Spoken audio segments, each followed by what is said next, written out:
না, আর খাবো না, খাওয়া হয়ে গেল। এখানে বস বস বস বস। তুই কি রে, তুই এতগুলো ভাত নষ্ট করলি? আশ্চর্য ছেলে তো তুই। খাবো না যদি বলতে পারতিস, যে খাবি না আগে বলতে পারতিস। এইভাবে ভাতগুলো নিয়ে কেউ নষ্ট করে? শোন, এরকম প্রতিদিন প্রতিদিন তুই খাবার নষ্ট করিস, সেগুলো কিন্তু কখনো উচিত নয়। খাবার হচ্ছে মা লক্ষ্মী। তুমি যদি এইভাবে নষ্ট করো না, এটা কিন্তু খুব খারাপ জিনিস। দেশে কত খাদ্য সংকট আছে।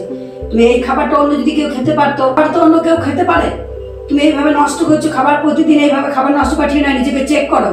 এইভাবে খাবার প্রতিদিন নষ্ট করো না। ঠিক আছে মা। আর আজকে হচ্ছে শোনো, খাদ্য সুরক্ষা দিবস। আজকে দিনটাতে সবাইকে, আজকে তো খাবার নষ্ট করা উচিতই নয়। যতটুকু পারবে ততটুকু নেবে। ঠিক আছে মা, ভুল হয়ে গেছে।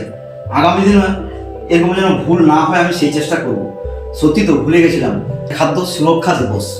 আজকে আমরা যদি খাদ্য অপচয় করি, তাহলে খাদ্যর অভাবে আমাদের অভাব অনটন দিতে পারে। তাই আজকে খাদ্য সুরক্ষা দিবসের দিনে সবাইকে খাদ্য সঞ্চয় করুন, আর খাদ্য সংকটে কেউ যেন না পড়ে। সবাই ভালো থাকুন, সুস্থ থাকুন, খাদ্য সঞ্চয় করুন। নমস্কার।